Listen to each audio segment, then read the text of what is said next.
Jadi kalian teman-teman yang pengen, yang masih galau memutuskan mau kemana, boleh Jogja. Bisa diraba-raba dengan menonton video ini gitu. Hai. Mengapa kita harus merantau? Alasan merantau. Kenapa ya? Keadaan yang memaksa nih. Oke. Keadaan yang memaksa untuk lari di sini. Welcome to our channel. Ranti di sini and Arianti. Oke. Kali ini kita bakal membahas tentang apa nih, Yuk? Tentang kenapa kita tinggal jauh dari orang tua ya. Oke. Kenapa kita harus tinggal jauh dari orang tua? Bukan harus sih. Memilih kayaknya. Kenapa kita memilih tinggal untuk jauh dari orang tua. Yang kata kebanyakan orang itu kita hidup di rantau. Berarti kita namanya perantau dong. Ini para perantau gagah. Insya Allah. Perempuan-perempuan tangguh. Jadi tema kita adalah mengapa kita harus merantau. Oke. Cekidot nih. Cekidot merantau versi cewek cilik. Oke, kata kebanyakan orang sih merantau itu bikin kita lebih mandiri ya. Terus lebih dewasa lagi, mental kita lebih kuat, mental besi ya, jadi bukan mental baja lagi. Udah mental lebih kuat, pikiran lebih terbuka, wawasan lebih terbuka. Kita punya alasan tersendiri buat merantau. Kalau untuk Ranti sendiri nih, gimana alasan terbesar, alasan terkuatnya untuk merantau tuh apa? Jadi kalau ditanya apa alasan kenapa harus merantau itu, kalau bagi Ranti biar apa ya, Yuk? Sebenarnya Yuk juga sih kalau ditarik lagi ke 6 tahun yang lalu. Biar gaya-gayaan gitu kan. Biar kesosokan teman-teman pada merantau, ikut merantau gitu. Jadi memang ada ya? Ada. Dulu mungkin kayak gitu. Masih pemikiran itu. Jadi teman-teman ngekos semua, nggak mungkin dong aku cuma di rumah ibaratnya. Sebagai anak perempuan yang pastinya anak pertama, merasa punya tanggung jawab lain juga, yang akhirnya merasa aku punya mimpi loh. Ayo sendiri nih sampai di sini karena keinginan pengen ngelanjut sekolah gitu. Dan kenapa harus di Jogja gitu? Kalau untuk perbandingan biaya nih, kalau Jogja sama Sumatera itu, apalagi ya di kesehatan itu jauh biayanya, jauh lebih murah biaya di sini daripada biaya di sana. Untuk pembayarannya aja ya, untuk biaya makan jauh lagi kalau mau dihitung-hitung. Begitu biaya makan di sini memang terkenal, dan memang pas di sini merasakan jauh lebih murah. Perbandingannya berarti yang paling pertama itu biaya begitu, makanya memilih Jogja. Kalau Ranti sendiri kenapa sih sampai memilih Jogja? Kenapa enggak Bandung? Aduh, sebenarnya ada keinginan juga buat di Bandung. Bandung karena kan Bandung sama aja tuh. Kenapa enggak? Kayaknya seru juga sih. Tapi kenapa lebih memilih? Karena dulu taunya Jogja itu kota pelajar, kota budaya juga. Dan yang paling melekat sampai sekarang itu Jogja itu katanya miniatur Indonesia. Jadi pendatang dari berbagai penjuru, dari berbagai pulau itu kebanyakannya kumpulnya di Jogja. Kayaknya aku bakal lebih tertarik di kota ini deh. Mana dia kota istimewa lagi kan, jadi kayak senang aja gitu. Akhirnya ya fix Agustus 2015 terbang ke Jogja gitu.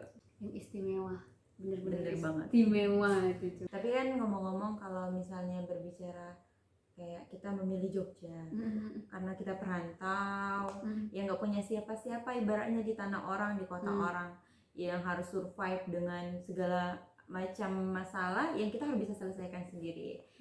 Pasti ada aja kan kendala di situ. Kalau Ayu di tahun-tahun pertama kemarin nih datang ke Jogja, kendala-kendala yang mungkin membuat Ayu sempat kebingungan, bisa nggak sih bertahan hidup di Jogja kayak gitu.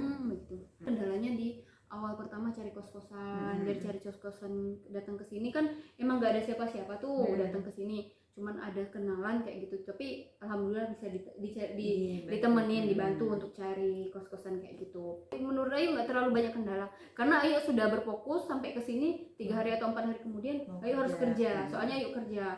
Kalau Ranti nih lebih ke Ranti sih kayaknya, yang lebih ke agak gimana, kan masih umur masih gimana, masih muda, itu baru mau mulai kuliah, itu sangat banyak loh yang dipikirkan, terus baru mulai jauh dari orang tua dan beradaptasi. Itu gimana ceritanya? Oke, jadi kayaknya tahun 2015 itu masih umur teenager, masih 17 tahun gak sih kayaknya? Masih 17 tahun merantau, lagi belia-belianya jadi kan jiwa muda tuh masih merontak-merontak gitu. Apa ya, yang pertama itu pastinya karena orang yang bukan terlalu ekstrovert, ibaratnya ada jiwa introvert dan pemalu, nggak percaya diri. Zaman itu juga kayak istilah insecure dalam diri Ranti aja kadang masih terbesit ya, yuk. Takutnya nggak bisa beradaptasi seiring berjalannya waktu. Dan juga pastinya biaya kali ya, mungkin agak terkendala di sana juga. Terkendala di biaya kehidupannya. Iya, namanya anak muda juga kayak ngerasa ada jiwa muda yang pengen main, tapi dengan budget yang segini dari orang tua kan masih pikirnya harus gimana kan, masih ya menurut Ranti kan itu manajemen keuangannya masih kemana-mana gitu. Mana memang mungkin agak dikasihnya lumayan cukup ngepas kayak gitu ya. Oke. Untuk manajemen biaya itu mungkin kalau anak muda ya sangat dipikirkan banget ya. Mana kita juga nggak mau jadi beban orang tua ya, yang selalu pas kekurangan minta asli minta itu kayak gitu. Dilemanya banget pokoknya. Ada sih orang-orang yang bisa kayak gitu, tapi kita kan nggak bisa karena menyadari dan ngikuti ini keluarga kita nggak terlalu berlebih. Kalau untuk Ranti sendiri tuh untuk biayanya sendiri dulu awal-awal kesini tuh tahun berapa, terus dikasih biaya berapa kayak gitu?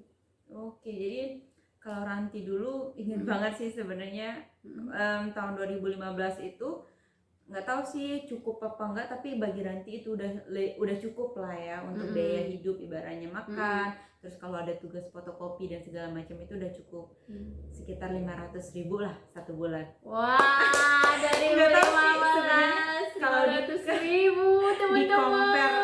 Di compare sama teman-teman yang lainnya mungkin ya ada beberapa teman yang segitu juga, terus ada juga yang lebih, kan kita beda-beda kemampuan orang tuanya juga. Dulu kalau ngomong 500.000 ini, dulu tinggal di asrama dikasih 500.000, uang makan udah di sana lo di asrama, dan asrama udah bayar beda lagi dari 500.000 tuh, itu masih kurang. Nanti keren 500.000. Pokoknya nggak tahu karena kata orang tuh kan, jadi orang tua tuh termakan mindset gini loh, yuk.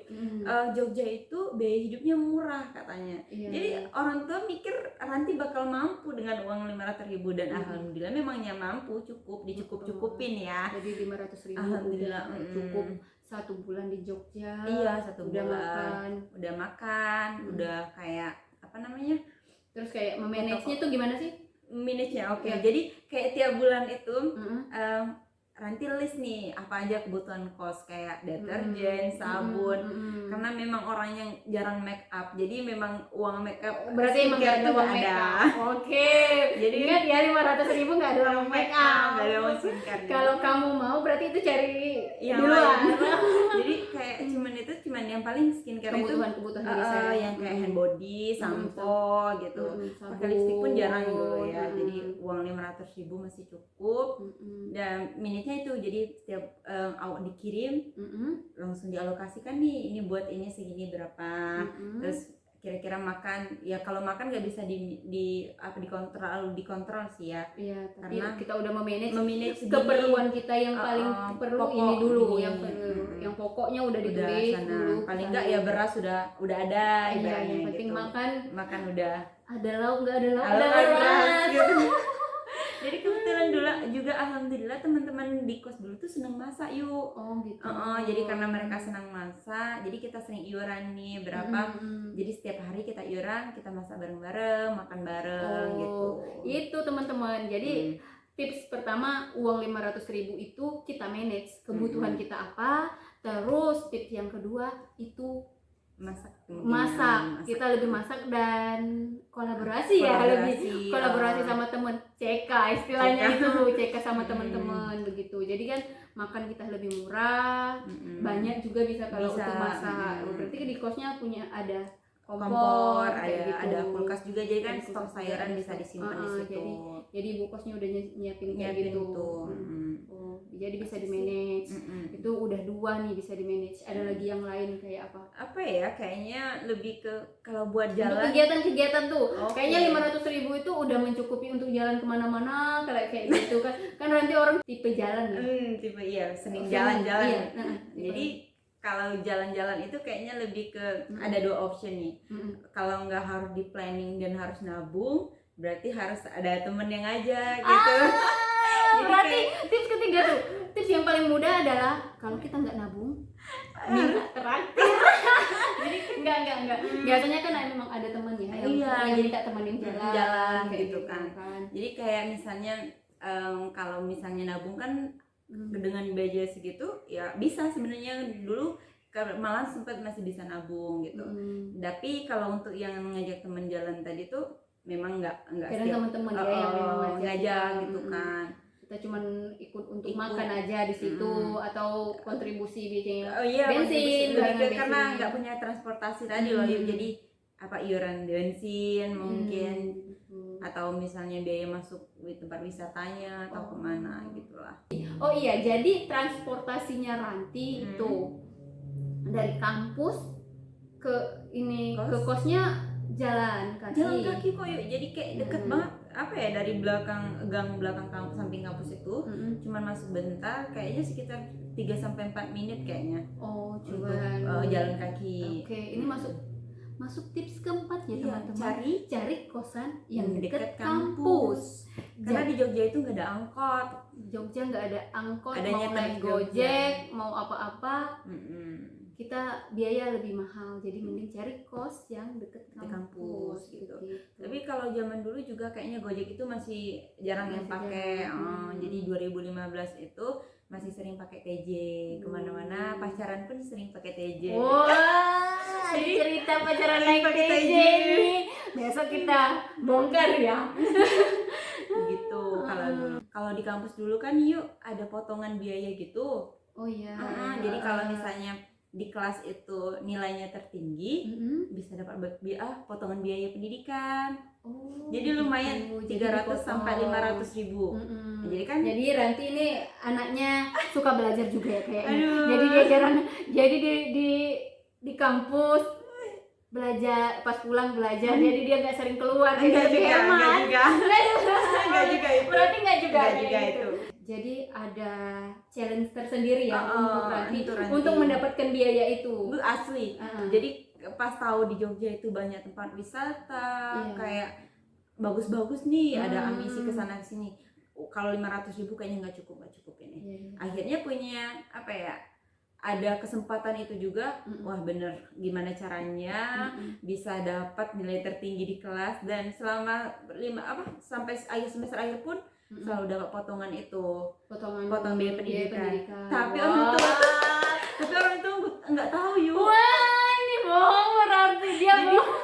Jadi orang reward untuk diri sendiri. Bener. Jadi kayak kalau dipikir sekarang nyesel juga sih kenapa nggak tahu orang tua gitu. Tapi namanya juga ambisi ya. Waktu itu. Bener. Jadi kayak kata orang tua tuh takutnya kalau kita ngasih tahu orang tua nanti nggak dikasih lagi uang jajan. Jadi uang jajan tetap bakal seperti itu. Dan Ranti pun bisa ada tabungan kan. Dan jadi uangnya itu bisa sering buat jalan-jalan, buat kemana-kemana. Jadi uang dari potongan biaya tadi. Jadi berarti Ranti punya uang tabungan lebih dari potongan biaya dengan challenge tersendiri, yaitu kita harus mendapatkan nilai tertinggi. Tapi kita harus cari beasiswa biar kita bisa memiliki uang lebih dan tidak membebani orang tua. Sebenarnya kita nggak ada dosa juga sih kok. Saya rasa nggak terlalu kita nggak bohong kan. Itu memang harus dibayarkan, tapi kita mengambil kelebihan dari bayaran itu kan, karena itu reward tersendiri untuk kita. Oke, teman-teman, ini patut ditiru. Tentang kendala itu biasanya di sana. Ada lagi nih kayak Ayu, mungkin bahasa kita kan terlalu ngegas nih, agak sedikit kasar ya mungkin. Kalau benar. orang-orang dengarnya orang Sumatera itu terlalu melengking suaranya. Kalau Terlalu Jawa kan kayak gimana? orang Lembut, halus lembut. gitu. Suara kita ini lebih ngebas Bener. dibandingkan orang. Jadi kita bicara ngomong kayak ini udah santai. Mereka bilang tetap marah, ada emosinya begitu orang-orang Jawa. Oh, berarti Ayu juga ngalamin itu kendalanya pertama kali di Jogja kemarin, masalah bahasa mungkin? Ya, jadi benar. Jadi kalau untuk masalah bahasa untuk pertama kali di Jogja itu karena orang sini kan menggunakan bahasa halus ya, bahasa kromo kayak gitu. Tapi untuk bahasa Indonesia, alhamdulillah Ayu udah bisa. Tapi kadang-kadang kan orang tua-tua di sini karena lingkungan Ayu itu home care, lingkungan kerja itu mereka kan banyak kan orang tua dan mereka gunain bahasa Jawa dan nggak ngerti kadang. Dan kita yang nggak ngerti berulang-ulang bertanya, jadi kita malu sendiri. Kayak orang tuli kayak gitu. Itu gimana Bu? Gimana? Kayak gitu udah beberapa kan. Biar mencocokkan tadi terkonek nggak sih omongan kita nih? Coba tumbas kayak sayur di sana kayak gitu kan. Tumbas apa Bu? Tumbas berulang kali kan kayak gitu untuk kata-kata kayak gitu kan. Ternyata beli, dikasih uang, oh mau beli, dia baru ngerti kayak gitu. Tapi kendalanya di sana sih. Iya, karena kita baru beradaptasi terus juga ya mungkin Ratu juga ngalamin ya kalau kayak ngobrol ini, kalau kayak kita kayak gini kan kita ini udah santai banget. Tapi kalau kita ngobrol sama orang-orang Jogja nih, kita dibilang masih ngegas. Pokoknya kalau misalnya ketemu nih, kalau Ranti dulu ini asli Jawa ya, karena mukanya katanya kebanyakan orang Jawa. Iya. Terus langsung memperkenalkan diri. Oh no, bukan orang Sumatera gitu. Langsung gitu loh, jadi kayak jadi mereka udah tahu khas orang Sumatera ya. Aduh, khas banget kayaknya gitu. Dan hebatnya lagi itu yuk, karena orang Jogja ini kayak welcome semua. Oh iya, benar. Jadi orangnya tuh welcome, kayak nerima kita tuh bener-bener kayak walaupun orang asing anggaplah, kita tuh benar-benar dianggap keluarga loh sama mereka di sini. Mereka tuh bisa mudah banget menganggap kita itu kayak keluarga. Dan mereka itu sayang banget sama kita. Benar-benar gitu. Wisatanya banyak, orang-orangnya ramah, tata kerama. Jangan pernah takut untuk merantau. Ketika kalian udah punya hati yang bulat, hati yang baik, kalian bakal dipertemukan dengan orang-orang yang baik juga.